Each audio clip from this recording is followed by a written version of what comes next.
ప్రార్థన చేసుకుందామండి.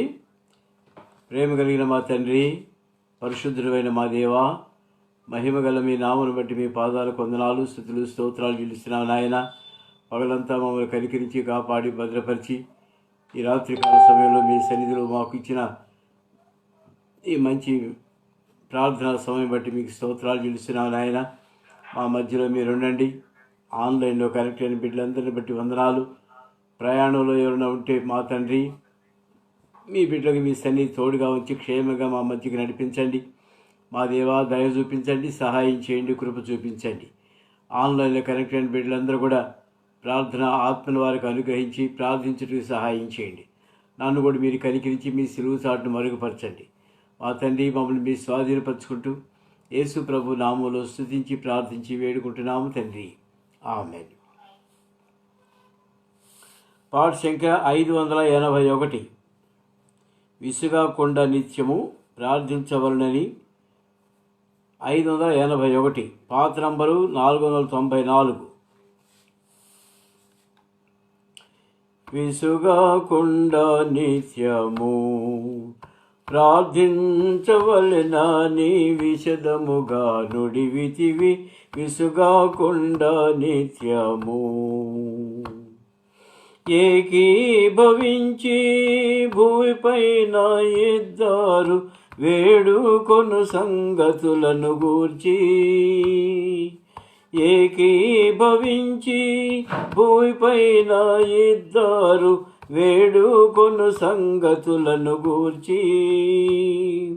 నా తండ్రి వలన దొరుకునని, నా తండ్రి వలన దొరుకునని నొక్కి చెప్పిన గొప్ప ప్రభువా, నొక్కి చెప్పిన గొప్ప ప్రభువా. విసుగాకుండా నిత్యము ప్రార్థించవలెనని విశదముగా నుడివితివి.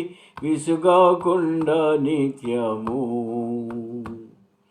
ఆది అపోస్తులు ఏకభావముగా ఎడతెగక నిన్ను ప్రార్థించగా, ఎడతెగక నిన్ను ప్రార్థించగా వారి మొరనాలించిన ప్రభువా, వారి మొరనాలించిన ప్రభువా.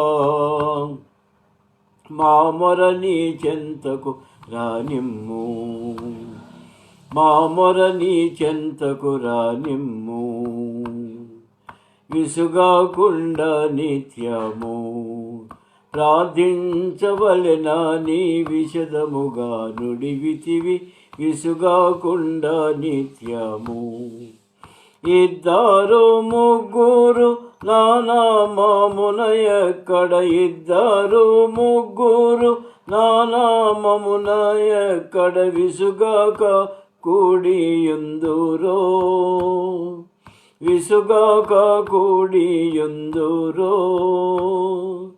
అందరి మధ్య నుండే ప్రభువా, అందరి మధ్య నుండే ప్రభువా. రమ్ము మా మధ్యకు నేడే, రమ్ము మా మధ్యకు నేడే.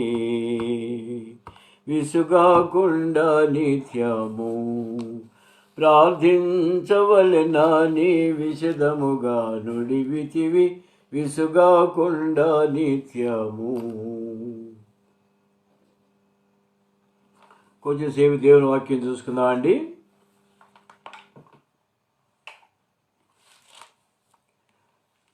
సమూయేలు 2వ గ్రంథం.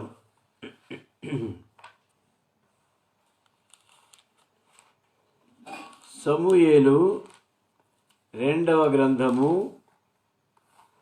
1 నుండి 1వ అధ్యాయము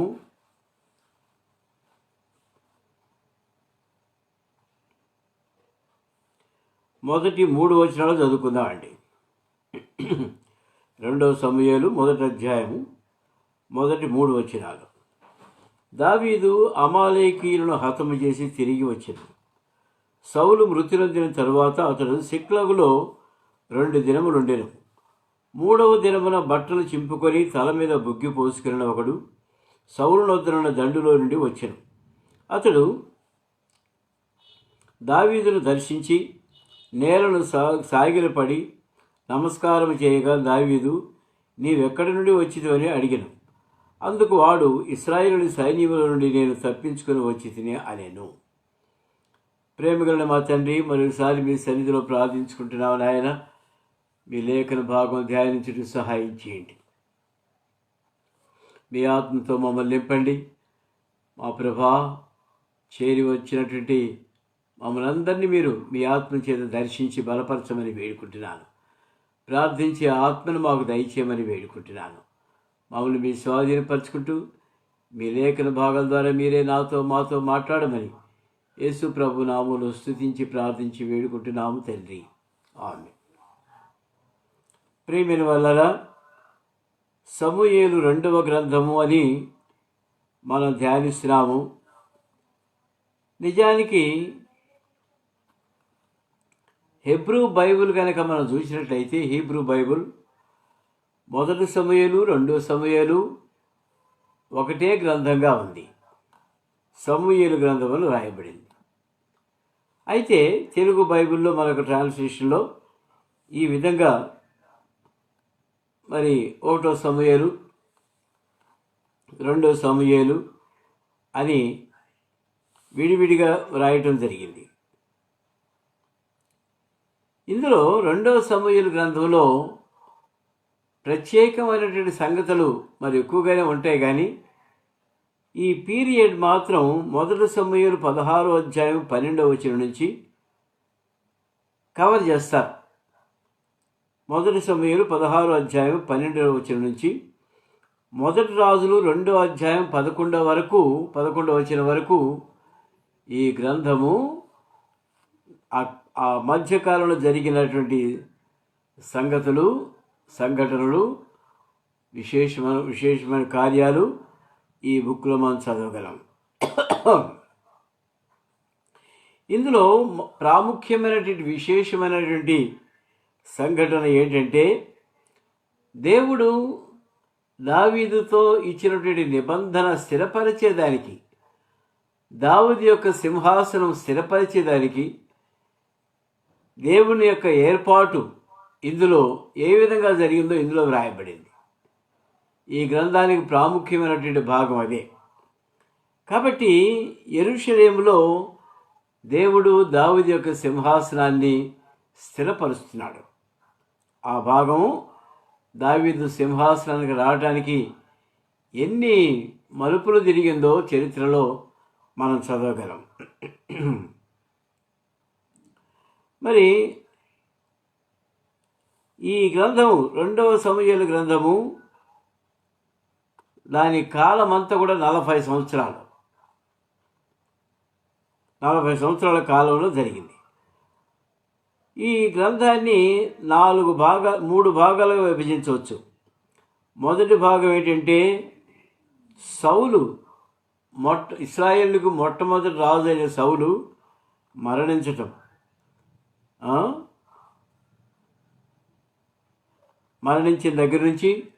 సౌలు మరణించిన దగ్గర నుంచి దావీదు రాజ్యంకి వచ్చే వరకు మొదటి భాగం. రెండవ భాగం ఏంటంటే, దావీదు కుమారుడైన అబ్షాలోము దావీదు మీద తిరుగుబాటు చేయటం, అది రెండవ భాగం. మూడవ భాగం ఏంటంటే, అబ్షాలోము దావీదు మీద తిరుగుబాటు చేసిన తర్వాత దావీదు ప్రజాసంఖ్య వ్రాయమని సైనికాధికారులకు చెప్తాడు. అది దేవుని మనసుకు వ్యతిరేకమైనటువంటి కార్యం. దావీదు చేసిన పెద్ద పొరపాటులో అదొకటి. ఈ 3 భాగాలుగా ఈ గ్రంథాన్ని మనం ధ్యానించబోతున్నాం. గమనించండి. దావీదు అమాలేకీయులను హతము చేసి తిరిగి వచ్చెను. సౌలు మృతి నొందిన తర్వాత అతడు సిక్లగులో 2 దినములు ఉండెను. 3వ దినమున బట్టలు చింపుకొని తల మీద బుగ్గి పోసుకుని ఒకడు సౌలు వద్ద నుండి దండులో నుండి వచ్చెను. ఇక్కడ మనం మళ్ళీ ఒకసారి జ్ఞాపకం చేసుకుంటే, 1 సమూయేలు 30వ అధ్యాయంలో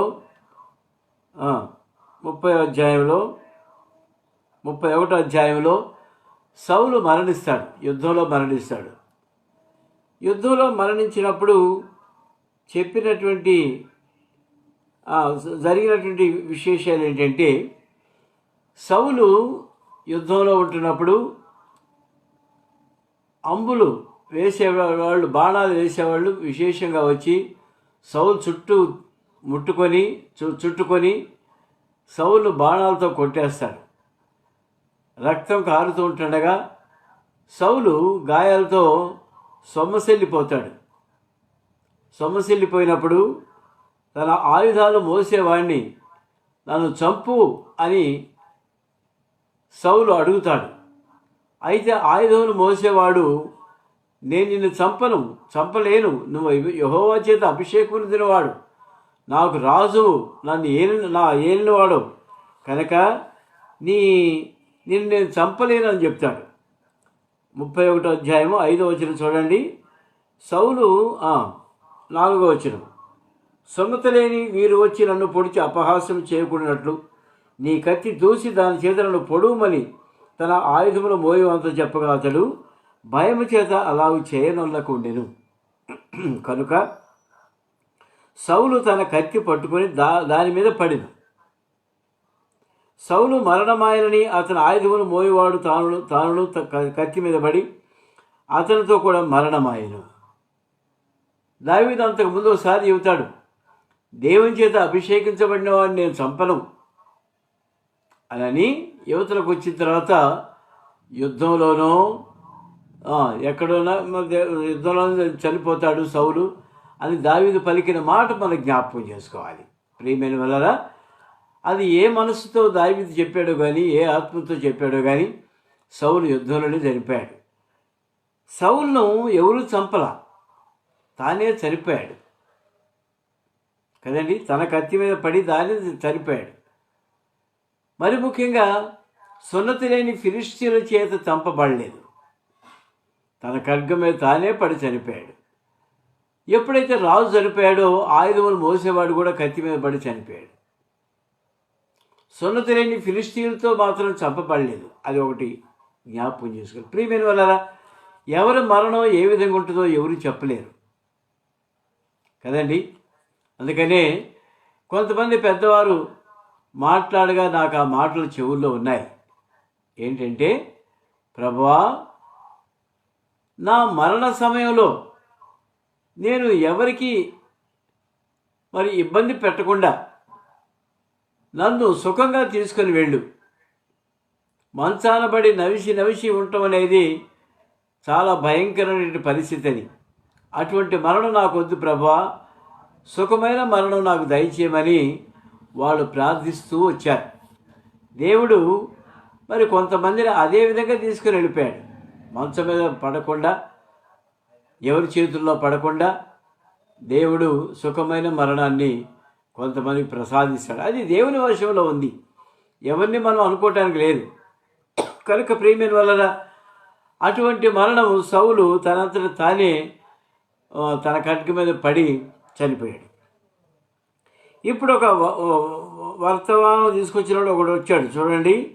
సౌలు సిక్లగులో ఉండి అమాలేకులను తరిమి వాళ్ళని దోచుకొని వచ్చాడు కదా. దోచుకొని వచ్చిన తర్వాత 2 దినాలు సిక్లగులోనే ఉన్నాడు. 3వ రోజు మరి దండులో నుంచి ఒకడు పరిగెత్తుకొని వచ్చి తల మీద బుగ్గి పోసుకొని వచ్చి తప్పించుకొని వచ్చాడు అని అన్నాడు. జరిగిన సంగతులేవో నాతో చెప్పని దావీదు సెలవీయగా వాడు జనులు యుద్ధమందు నిలువలేక పారిపోయిరి, అనేకులు పడి చచ్చిరి, సౌలును అతని కుమారుడైన యోనాతానును మరణమయ్యిరి అని. ఎట్లా నీకెట్ట తెలుసు సౌలు మరణమయ్యాడని? 5వ వచనం చూడండి. సౌలును అతని కుమారుడు యోనాతానును మరణమయ్యారని నీకేలాగూ తెలిసినదని దావీదు వాడిని అడుగుగా వాడు ఇట్లన్నాడు. ఎందుకంటే సైన్యము ఇరు వర్గాల సైన్యాలు వేల సంఖ్యలో ఉంటారు కదా. సౌలు మరణించాడని నీకెట్ట తెలుసు, సౌలు కుమారులు మరణించారని నీకెట్ట తెలుసు అని అడిగాడు దావీదు. అప్పుడు ఏం చెబుతున్నాడు చూడండి. గిల్బో పర్వతములకు నేను అకస్మాత్తుగా వచ్చినప్పుడు సౌలు తన ఈటి మీద ఆనుకొనియుండెను. అతడు రథములను రౌతులను తనను వెనువెంట తగులుచుండడు చూచి వెనుక తిరిగి నన్ను కనుగొని పిలిచెను. అందుకు చిత్తము నా ఏలినవాడా అని నేను అంటిని. నీవెవడవని అతడు నన్ను అడుగ్గా నేను అమాలేకుడని చెప్పి తిని, అతడు నా ప్రాణం ఇంకా నాలో ఉన్నది కానీ తల త్రిప్పుడు చేత నేను బహు బాధపడుచున్నాను.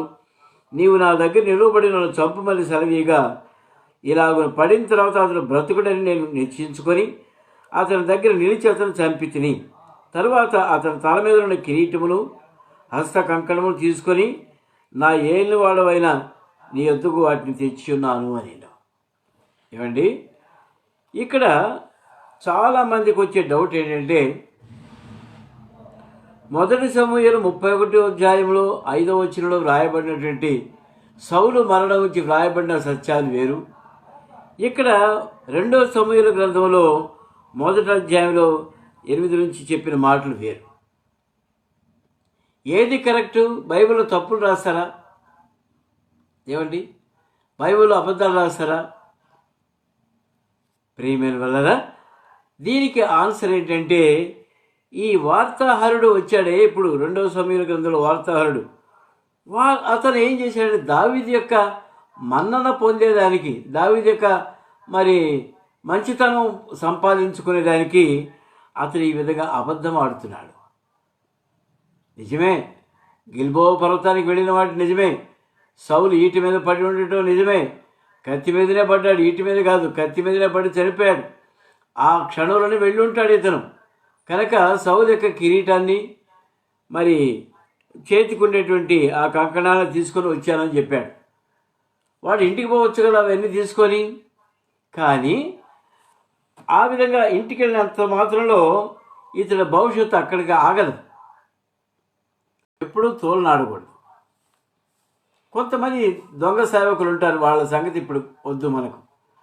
నిజంగా యథార్థంగా దేవుని సేవ చేసే వాళ్ళని మాత్రం మనం ఎప్పుడూ ఏమీ అనకూడదు. ప్రియమైన వాళ్ళారా, రెండవ సత్యం ఏంటంటే, యెహోవా చేత అభిషేకం పొందినటువంటి దైవదాసులను చంపనేకూడదు. కానీ సౌలు ఏం చేశాడు? చాలామంది ప్రవక్తల్ని, దేవుని చేత అభిషేకించబడిన ప్రవక్తల్ని సౌలు చంపించేసేసాడు కదండి. సౌలు అనేకమైన పొరపాట్లు చేశాడు.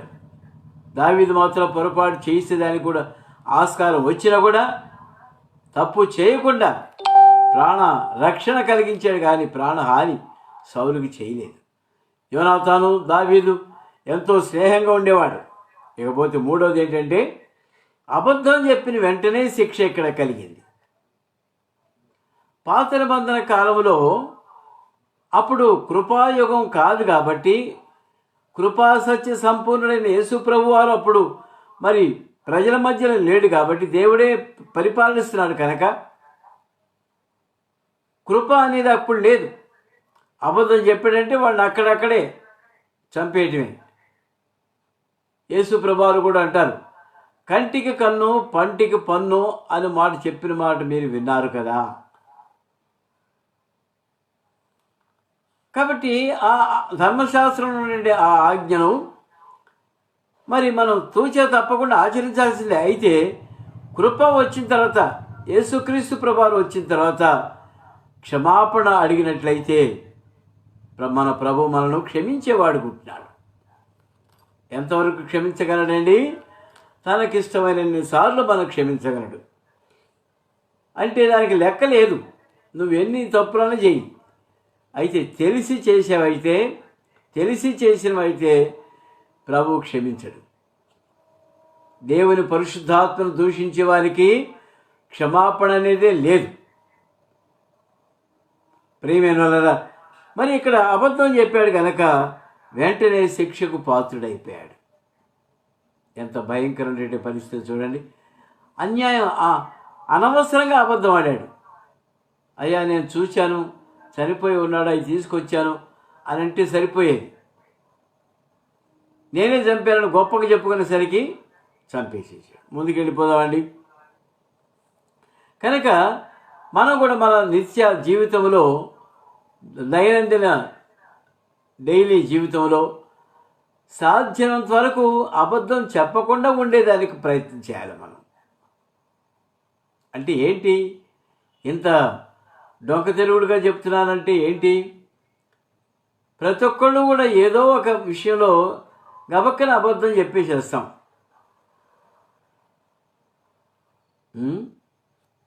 కావాలని చెప్పం, అప్రయత్నంగా. ఎందుకంటే అలవాటు పడిన నాలుక అది. చాలా జాగ్రత్తగా, చాలా నైపుణ్యంగా అబద్ధాలు చెప్పేదానికి అలవాటు పడ్డాం కనుక ప్రియమైన ప్రభువును అంగీకరించిన తర్వాత అటువంటి బలహీనత మనలో ఉంటే సరి చేసుకుందాం. అవసరమేముంది, ఏం జరిగితే అది జరుగుతుంది, యథార్థంగా మాట్లాడదాం. కొంపలే మునిగిపోవు, ప్రాణాలు ఎవరు తీరు. అబద్ధం చెప్పినంత మాత్రంలో మనల్ని ఎవరు మెచ్చుకోరు. నువ్వు చెప్పింది అబద్ధం అని ఆటోమేటిక్గా తెలిసిపోతూనే ఉంటుంది. పైగా నువ్వు ఎంత నిజం చెప్పినా అబద్ధము అది నిజం అవ్వదు కదా. అబద్ధంగానే తెలిసిపోతూ ఉంటుంది. కనుక మనం ప్రభువులో ఎదిగే కొద్దిగా అబద్ధాలకు దూరంగా ఉండేదానికి ప్రయత్నం చేస్తాం. నేర్చుకుందాం. 17వ వచనం, యూదా వారికి అభ్యాసం చేయవలని దావీదు సౌలును గురించి అతని కుమారుడైన యోనాతాను గురించి ధనుర్గీతము ఒకటి చేసి దానిని బట్టి విలాపం సరిపెను. అది యాషారు గ్రంథమందు లిఖింపబడినది. ఎట్లనగా యాషారు గ్రంథం అనేది ఒకటి సపరేట్గానే ఉంది. బైబిల్ కాకుండా యాషారు గ్రంథంలో చాలా చాలా సత్యాలు ఉన్నాయి. చాలా చాలా చాలా చాలా సంఘటనలు అందులో రాయబడ్డాయి, చరిత్రలు. కనుక అందులో ఏమి రాసింది కూడా ఇక్కడ దావీదు ఆ కీర్తన ఇక్కడ మనకు వినిపిస్తున్నాడు. ఇశ్రాయేలు, నీకు భూషణమగువారు నీ ఉన్నత స్థలముల మీద హతులైరి. ఇశ్రాయేలు అంటే ఎవరిని పిలుస్తున్నాడు? యాకోబుని కాదు ఇక్కడ పిలిచేది, ఇశ్రాయేలు జనాంగాన్ని అడ్రస్ చేస్తున్నాడు. ఇశ్రాయేలు అనగా ఇశ్రాయేలు దేశమా, నీకు భూషణమగువారు నీ ఉన్నత స్థలముల మీద హతులైరి. ఆహాహా, బలాఢ్యులు పడిపోయిరి. ఫిలిస్తీన్ల కుమార్తెలు సంతోషింపకుండానట్లు, సున్నత లేని వారి కుమార్తెలు జయమని చెప్పకుండానట్లు ఈ సమాచారము గాతులో తెలియజేయకుడి. అష్కలోన్లో వీధిలో ప్రకటించేవిడి. గాతు, అష్కలోను అనేది ఫిలిస్తీన్ల ప్రాంతాలు. కనుక ఈ దుర్వార్త వాళ్ళకి చేరవేయబాకండి కీర్తన రాస్తున్నాడు. ఎందుకంటే అవమానంగా జరిగింది కనుక, వాళ్ళు ఇంకా హేళనగా మాట్లాడతారు కనుక ఈ వార్తలు అక్కడికి తెలియజేయబాకండి అంటున్నాడు. ఇది కీర్తన కనుక. గిల్బో పర్వతములారా, మీ మీద మంచైనను వర్షమైనను ప్రథమ ఫలార్పణకు తగిన పైరు గల చేలైనను లేకపోవును గాక. బలాఢ్యుల డాళ్ళు అవమానముగా పారవేయబడిను. తైలం చేత అభిషేకించబడిన వారి అంటూ సౌలు డాలును పారవేయబడిను. సౌలు డాలు పారేసేశారు. ఎంత ధైర్యవంతుడో సౌలు, యుద్ధాలు చేసినటువంటి వాడు. డాలు అంటే తప్పించుకో, శత్రువు యొక్క బాణాలని అడ్డుకునేది డాలు అంటే. ఇప్పుడు ఆ డాలు ఏమైందండి? గిల్బో పర్వతంలో అది పగిలిపోయింది. ఏమైంది? కనుక బలాఢ్యుడు డాళ్ళు అవమానంగా పారవేయబడింది. అక్కడ తైలం చేత అభిషేకించబడని వారిదైనట్టు సౌలు డాలు పారవేయబడిను. ఎంత అవమానకరమైన పరిస్థితి చూడండి. చేతిలో పట్టుకోవాల్సిన డాలు కింద పడేసేశారు. బలాఢ్యుల క్రొవ్వును పట్టకుండా యోనాతాను విల్లు వెనక తీయలేదు. ఎవరిని హతము చేయకుండా సౌలు కత్తి వెనుక తీసినది కాదు.